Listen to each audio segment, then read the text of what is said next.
রজনীকান্ত সেন সেই কবে বলে গেছেন, অন্নহীনে অন্নদান, বস্ত্র বস্ত্রহীনে, তৃষা করে জলদান, ধর্ম ধর্মহীনে, মূর্খ জনে বিদ্যদান, বিপন্নে আশ্রয়, রঘুরে ঔষধ দান, ভয়ার্কে অভয়, গৃহহীনে গৃহদান, অন্ধেরে নয়ন, পীড়িতে আরোগ্য দান, শোকার্কে সান্ত্বন, স্বার্থশূন্য হয় যদি এ দ্বাদশ দান, স্বর্গের দেবতা নহে দাতার সমান।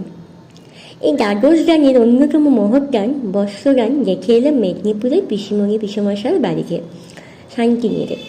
দিনটি ছিল গত 23শে সেপ্টেম্বর, মহালয়ার দিন। অনুষ্ঠানটির আয়োজক ছিলেন শ্রী শ্রী 108 স্বামী নিগমানন্দ সরস্বতী পরমহংস দেবের আশ্রিত মেদিনীপুর সরস্বত সংঘ ও মাতৃসংঘ মিলিতভাবে। ওই দিন সকাল 10টা নাগাদ আমি পৌঁছে গিয়েছিলাম পিসিমণির বাড়িতে এই মহৎ আয়োজনকে সামনে থেকে দেখার জন্য, অংশ নিতে। আমার পিসির বাড়িতে এই জাতীয় অনুষ্ঠান তোমরা আমার ব্লগে আগেও দেখেছো। ঝুলন পূর্ণিমার সময় উৎসব, ব্লাড ডোনেশন ক্যাম্প, সারা বছর ধরে নানা সেবামূলক কাজকর্ম এখানে চলতেই থাকে। ওই দিন আবহাওয়া ছিল অত্যন্ত খারাপ, প্রচুর ঝড় বৃষ্টি বজ্রপাত হচ্ছিল, কিন্তু তা সত্ত্বেও বিকেল 3টে নাগাদ জনসমাগম শুরু হয়। 4টের মধ্যে হল ঘর ভরে ওঠে। উপস্থিত হয়েছিলেন ঠাকুরের শিষ্যভক্ত এবং অন্যান্য মানুষসহ প্রায় 250 মানুষ। এদিন প্রায় 150 জনের অধিক দুস্থ মানুষদের হাতে আমরা পুজোর ঠিক আগে বস্ত্রগুলো দিতে পেরে সকলেই খুব আনন্দিত হয়েছিলাম। জয়গুরু ধ্বনিতে হলঘর মুখরিত হয়ে উঠেছিল বারবার। আমার ব্লগে তোমরা এটা দেখতে পাবে। স্বার্থহীনভাবে কাউকে কিছু দেওয়ার মধ্যে একটা নির্মল আনন্দ আছে, তার প্রকাশ খুব বেশি করে চোখে পড়ছিল এই দিন। যারা বস্ত্র নিয়ে ধন্য করলেন তাদের শ্রদ্ধা ও প্রণাম, আর যারা এমন মহৎ কর্মের উদ্যোগ নিয়েছেন তাদেরকেও আমার প্রণাম। এমন দিন যেন বারবার দেখতে পাই, যেন নিজেও তার অংশ হতে পারি। জয়গুরু। তো ভিডিওটা আমি এখান থেকে শুরু করছি। আশা করছি ভিডিওটা তোমাদের খুব ভালো লাগবে।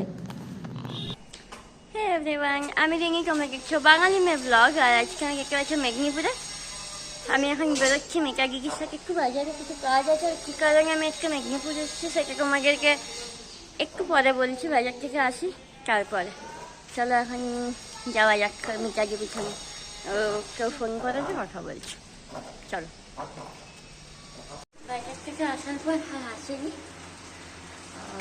খাওয়া দাওয়া কমপ্লিট। তো আজকে মেদিনীপুর আসার কারণ হচ্ছে বস্ত্র বিতরণ হবে, তো সেটার জন্যই আসা।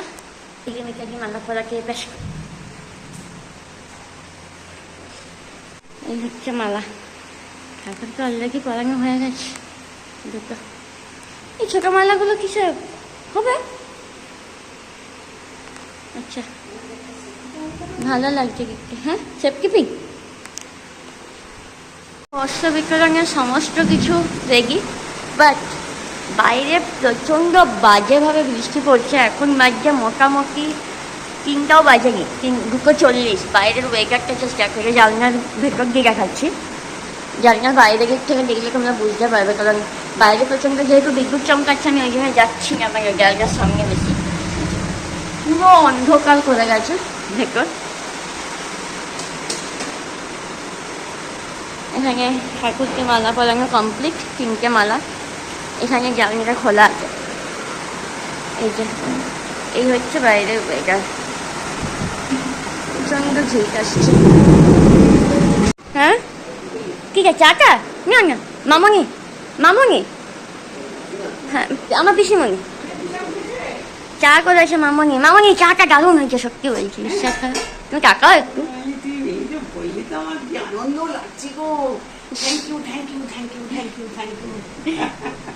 চলো উপরে যাই। হ্যাঁ হ্যাঁ, দাদু কি নতুন জামা পরেছে? দাদু কি নতুন জামা পরেছে? হ্যাঁ হ্যাঁ হ্যাঁ।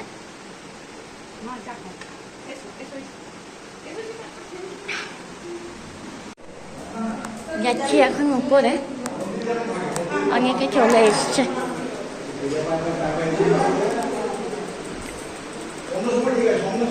মিকাগি এখানে কি করছেন?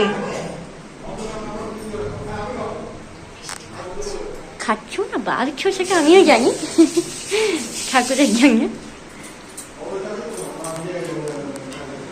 বাইরে এখনো মুষলধারে বৃষ্টি হচ্ছে। মাঝখানে একবার থেমেছিল, এখনো আবার নামিয়েছে।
কি ব্যাপার, কি হচ্ছে এখানে, কি হচ্ছে এখানে,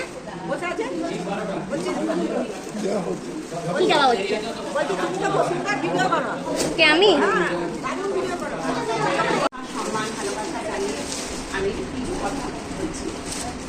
আজকে এই প্রাকৃতিক দুর্যোগের মধ্যেও যে শ্রী শ্রী ঠাকুর মায়েদের টেনে নিয়ে এসেছেন এখানে আমাদের এই অনুষ্ঠান যাতে সুন্দরভাবে সুসম্পন্ন হয়, মায়েরা চুপচাপ বসবে, হয়েছে বলে কেউ তাড়াহুড়ো করবে না, কারণ বুঝতে পারছে দেরি হয়েছে।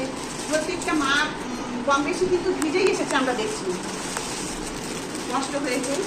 তো ঠাকুরের রাত্রি চরণের সশত প্রণাম জানিয়ে আজকের এই আমাদের অনুষ্ঠান শুরু হবে। এক এক মায়ের নাম করে টাকা লাগে, মায়েরা বাবা মায়ের হাত থেকে আমরা বস্ত্র নিই। আর যেটা সব থেকে বড় কথা আছে, মায়ের আমরা প্রত্যেকটা বাড়িতেই আমরা কিছু না কিছু নতুন বস্ত্র করি, তাই তো? তাই আমরা বাবা মায়ের হাতে যে নতুন বস্ত্র তুলে দিতে পারছি, এটা ঠাকুরই তুলে দিচ্ছেন, আমরা উপলক্ষ মাত্র, আমরা কেউ কিচ্ছু নই। মন হচ্ছেন আমাদের ঠাকুর, শ্রী ঠাকুর হচ্ছেন সভাপতি, তিনি আমাদের দিয়ে কাজ করিয়ে নিচ্ছেন। আমরা ভাগ্যবান এই সেবামূলক কাজ করতে পারছি তার কৃপায়। ঠাকুর যেন সকলকে ধৈর্য ধরে এখানে বসিয়ে রাখি। সকলকে আমার প্রাণ ভরা ভালোবাসা জানিয়ে আমার কতটুকু শেষ করলাম। আর তোমরা চৈতে ফিরতে যার যেমনই কষ্ট ঠাকুর চলার পথে, তোমরা সবসময় ঈশ্বরকে দেখে যার আরাধ্য দেবতা যার যা, সেই হরে কৃষ্ণই বলো, রাধে রাধেই বলো, জয়গুরুই বলো, জয়ময় বলো, তোমরা চলার পথে শুধু মুখে নাম কিনি, যে যেই কর্ম করবে না কেন তোমরা মুখে নাম কিনিও। তাকে দেখে আমরা প্রত্যেকেই কিছু না কিছু ভাবে একটু সত্যি কিন্তু আমরা পাবোই তার কাছ থেকে। কিন্তু কৃপাময় কিন্তু অগাধ কৃপা ফেলে দিচ্ছে। আজকে যে বৃষ্টিটা আরো তো এক নাগারে চলতে পারতো, কিন্তু তিনি থামিয়ে দিলেন যাতে অনুষ্ঠানটা ভালোভাবে করতে পারি আমরা। জয় গুরু, জয় গুরু, জয় গুরু। আমি সবাই আসুন করবে জয় গুরু।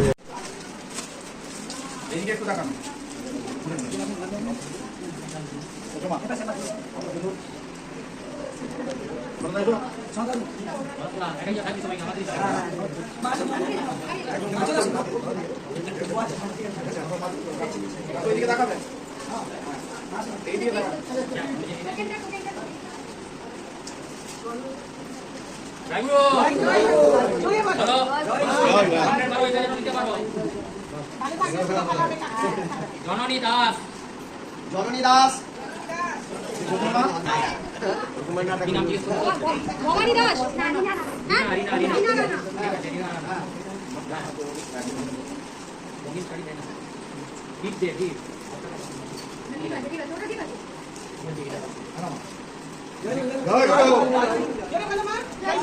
তোমরা কেউ যাবে না, একটু থেকে যাবে। সবাই বসবে। ভবানী দাস, প্রসাদ দিয়ে যাবে। ভবানী দাস,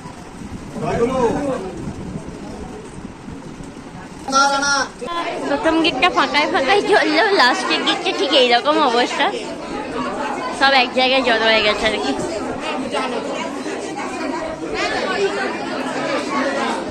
আর এখানে একটা পুচকুকে নিয়ে আমরা কথাবার্তা চলছে আমাকে,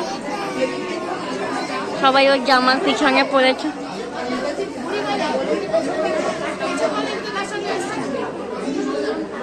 হেই মিকা গিগি,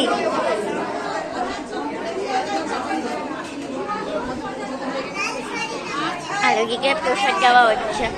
এই যে। আমিও বললাম ওই বয়স্ক মানুষটাকে বলেনি বলে একটা সাদা শাড়ি ধরিয়ে দেবো শাড়ি।